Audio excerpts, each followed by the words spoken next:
goes. And so it means we have a little bit of everything going on. So I noticed you guys noticed our paddles and some of our spears we have over there. I don't know how, like, you guys can take turns coming over, but if you look at some of these spears over here, you'll notice that the points are actually shark teeth. One thing you'll notice on some of the objects is you'll see a tag and it'll have maybe 3 different numbers. The number that we use the most is just that last number. That's what we call the catalog number.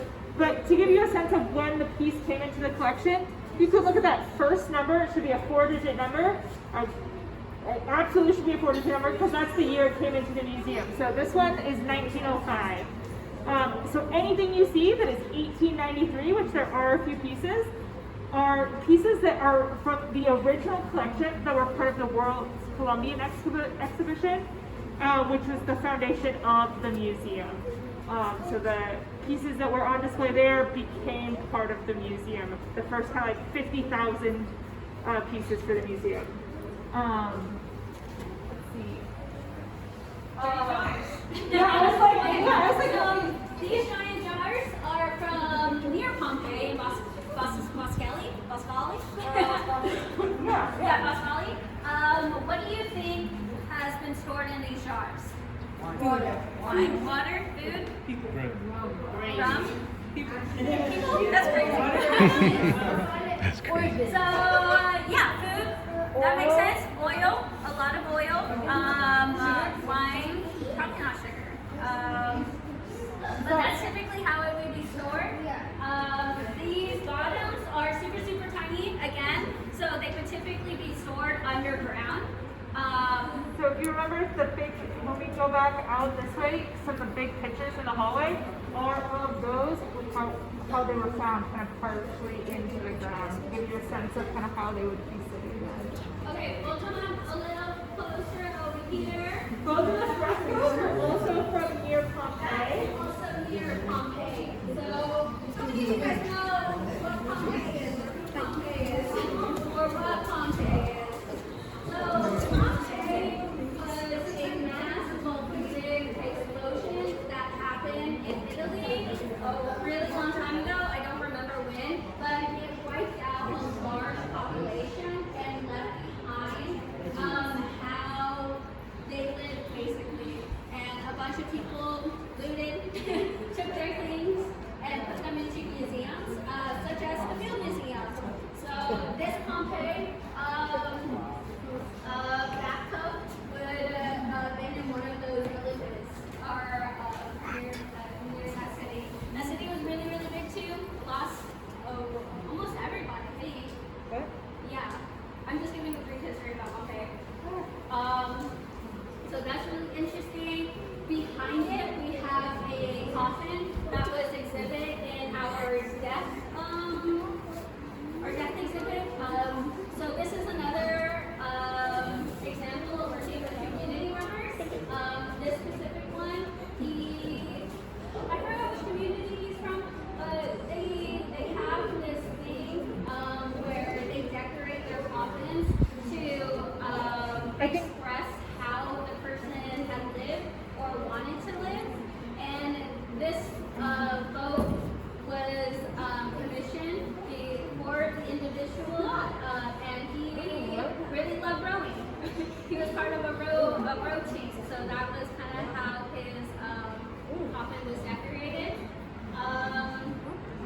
And then we have different frescoes from Pompeii as well.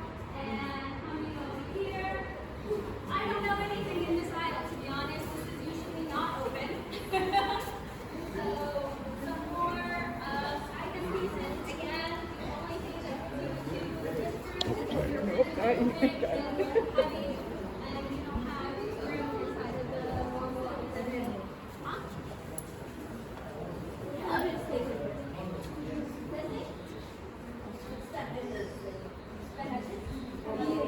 Oh, the heaviest thing. Yeah, no, seriously. So we're gonna. Well, yeah, we'll get back here and we'll talk about it.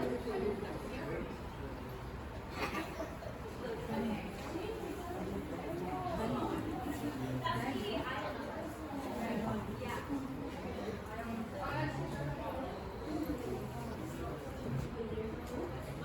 But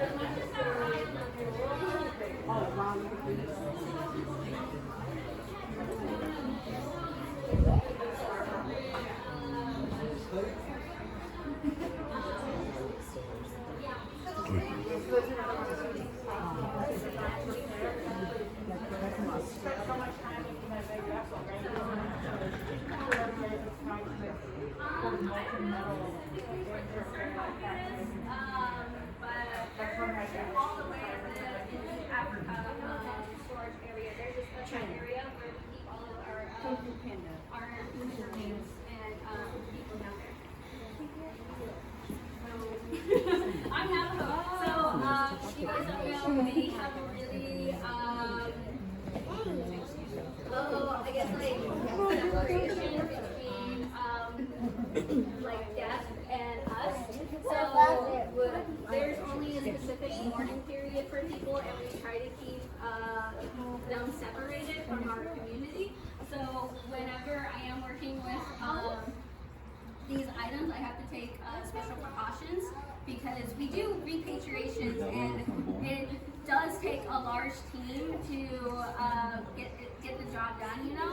So in bringing them back home, so I like to help out with those because I know that I'm here and I have an understanding for it, and I feel like it's a little bit of my responsibility to make sure that these people are going back to the community way, and that we're storing them in the way that their community members want them to be.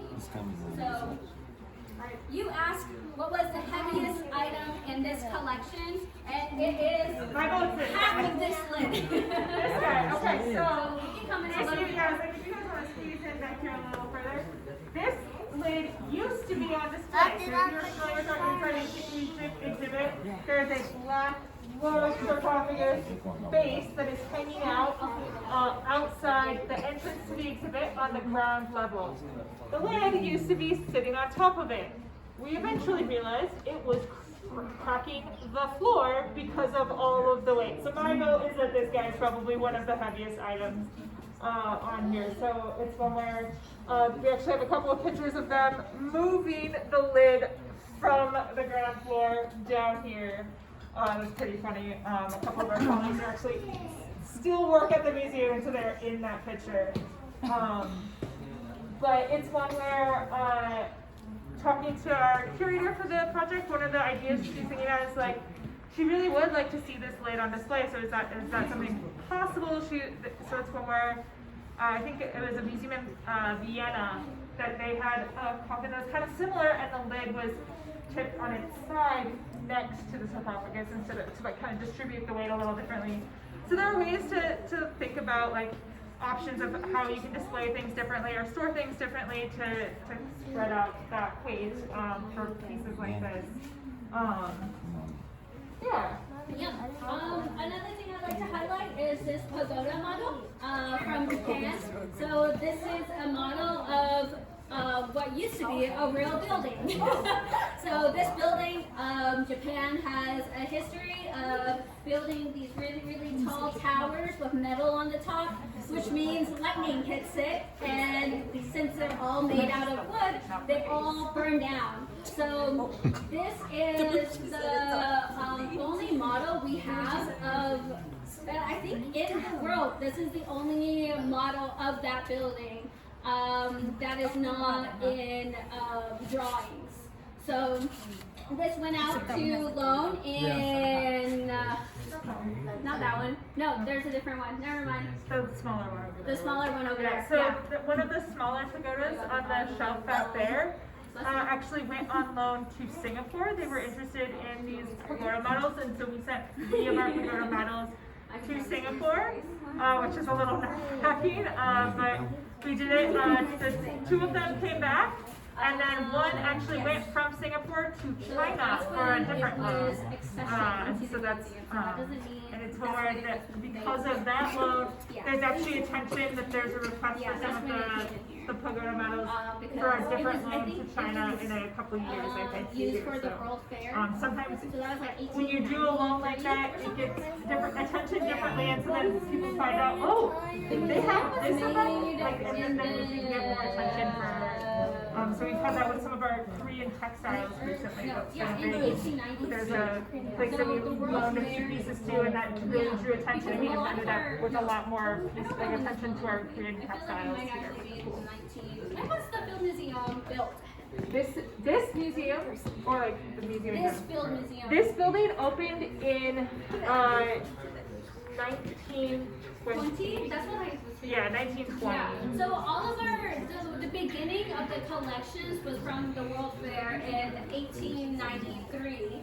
So all of our collections was actually at the Griffin Industry Museum. The Science and Industry Building. So Yeah, if you've that been to MSI, the Science and Industry Museum, that used to be the Field Museum. So if you were here in 1900, that was the Field Museum. Because that building is actually was part of the World's Fair. Yeah. And they And kind then of outgrew it. Yeah, so when they made this current building, they made a railroad system to bring all of the materials into this building, all of the objects into this building. We can show them on the way to the back. Yeah, I'll show you some cool pictures. Yeah. Is there anything that's catching your eyes? Should we do the Siapo from there? That's a great community. Oh, we can do this. Yeah. Well, that's If you want to open up here, it's one where this is like one of my favorite Yeah. stories for sure. So, like Jada emphasized, we really spend a lot of time working with community partners. And so, right here. Oh, I'm thinking So about this is a Siapo from our community partners in American Samoa. We work with a woman named Reggie and her family and her artist group that she works with. They're actually here this summer, and you went with me. We actually helped color Siapo. Learned how to properly paint it and color it. That will be used for a future exhibition on American Samoa on Siapos, which is really exciting. But it's one where she was here doing research in the collections, and she noticed something a little interesting. She was like, wait a second. She was looking at a Siapo that had been stamped instead of drawn, and she's like, that's this piece over here. We have the stamp that was used to create that piece. Those two items, though, came in from two different donors, decades apart. It was like 3 decades apart. So just but without her coming in with that knowledge and that ability to really recognize that, we could have gone years before we made that connection of oh, this stamp matches this piece. But Reggie was able to notice it right away, which wouldn't have been possible without our relationship with her and her family, and so that was a really exciting find in the collections. And it's so important for us to have those community partners that we're working with. We have really close ties with our the Maoris for Tokomora Bay for the meeting house upstairs. If you've been to any events up there, and I know we have a really strong digital co-curation team for the Philippines. So we are trying to build and maintain these relationships as we're able to. Yeah, especially outside of the U.S. I mean, we're doing it a lot with U.S. tribes because of NAGPRA, but these were relationships that were already established before then. Like Pawnee, for example, we do a lot of that with them because of the Earth Lodge, and that was before NAGPRA too, but. The Field Museum can always do better.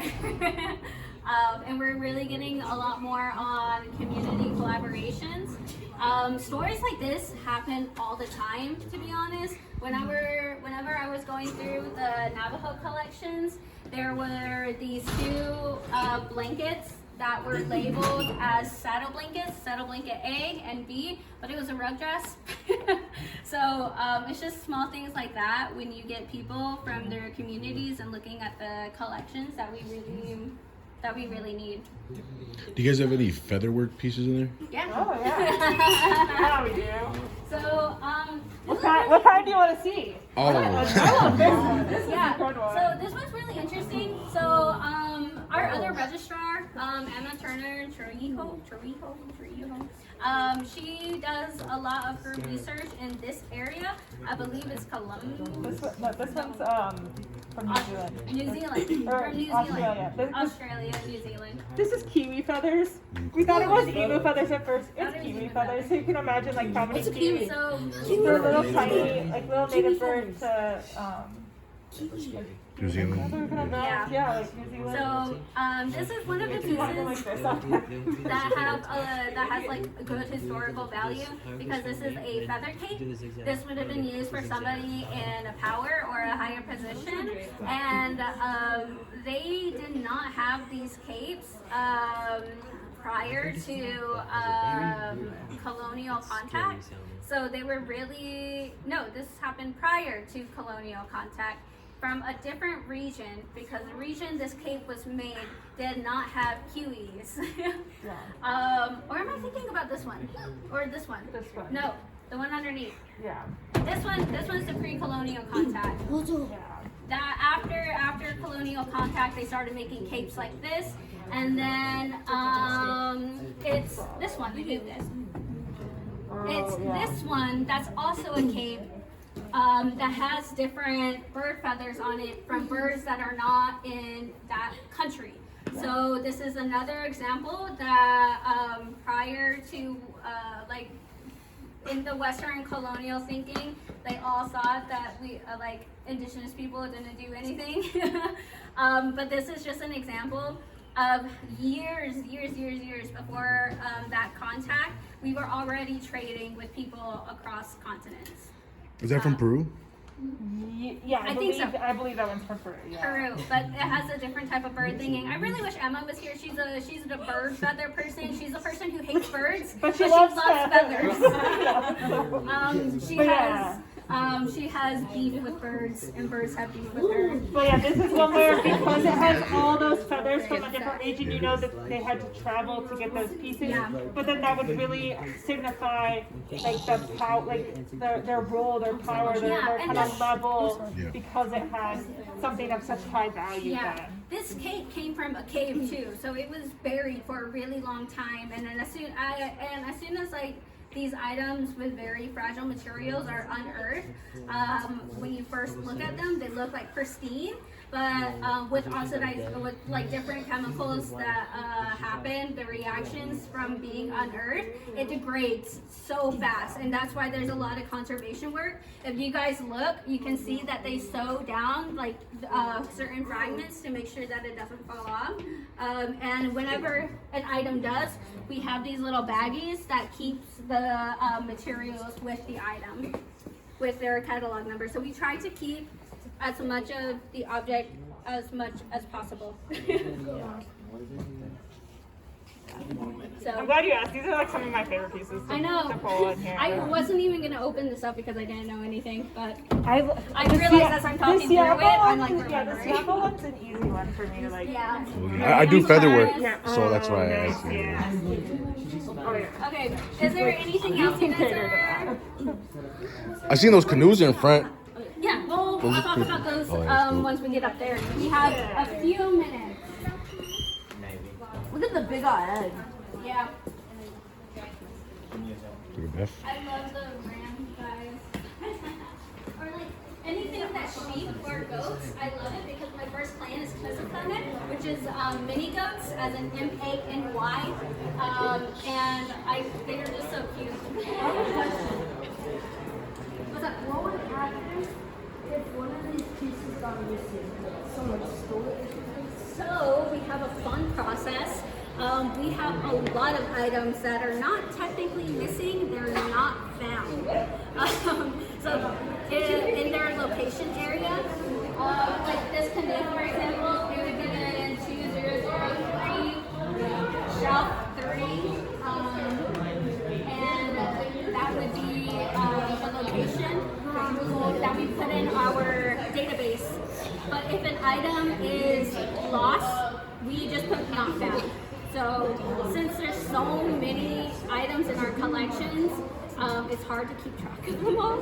So sometimes items go on and not found, but some items do get found, which is really fun. My favorite? So my favorite item in the entire collection is this Choctaw storyteller. I'm not Choctaw, but he's really cute. So he's a ceramic figure that's holding drums, and that's how he tells his stories.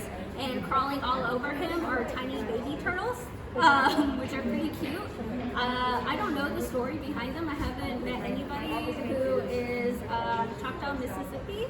I've seen a lot of Choctaw in like Oklahoma, I think, but they don't know the story either. Can we see that or no? No, that's in the collection area, Okay. so, and we can't go in there right now. My girlfriend was gonna come. She's Choctaw from Mississippi. Yeah. I'll show you a picture now. Okay, that'd be cool. Yeah. Okay, but this canoe, this is the Hirschberg canoe. I forgot the region where, but it is really, really big, and a lot of our canoes are only models. So we like to highlight this one. I unfortunately don't know a whole lot about it, but I do know a whole lot about this canoe. And this canoe came at the same time with the canoe that's on the other side, and it comes from Colombia. This guy, his name is, I always forget his name, Francis Breton. He was a so-called anthropologist, but really he was just some rich guy who had a lot of time and loved to do different traveling things. So the significance, if you want to call it, of these canoes is him going to Colombia, buying these canoes from a person from there, and painting over it to make it look more exotic, tying it together, putting a motor on it, and sailing across the Atlantic Ocean to Chicago. So we have photos of this guy coming in at the dock, and then us putting it into the museum. So obviously we don't collect like that anymore. It is unnecessary, not ethical, moral at all. So this is just one example of the ways that the museum has collected and the amount of space that we are wasting. There's no potential exhibit for this because it was some white guy who took something and it was painted over, so you don't get the authentic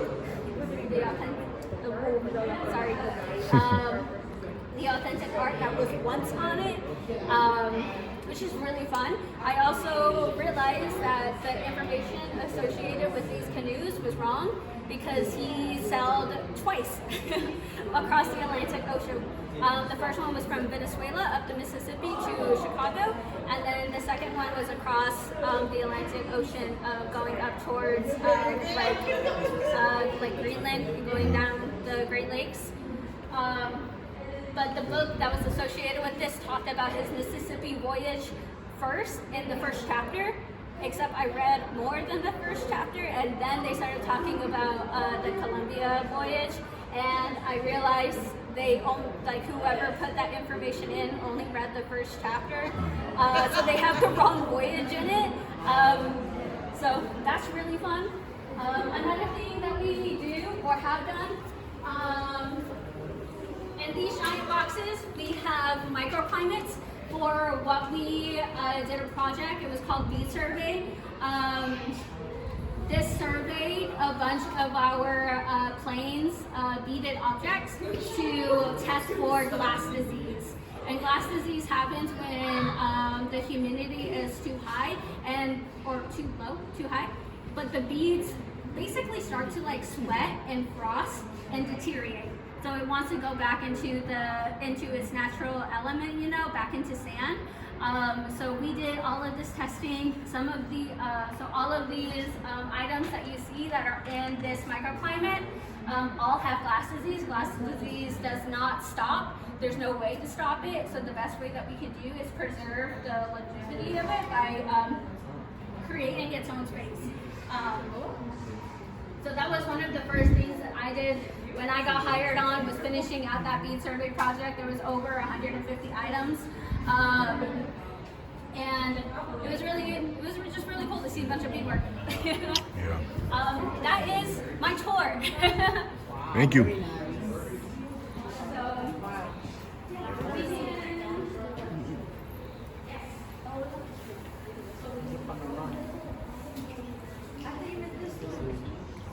매주 1,000개, 1,000개,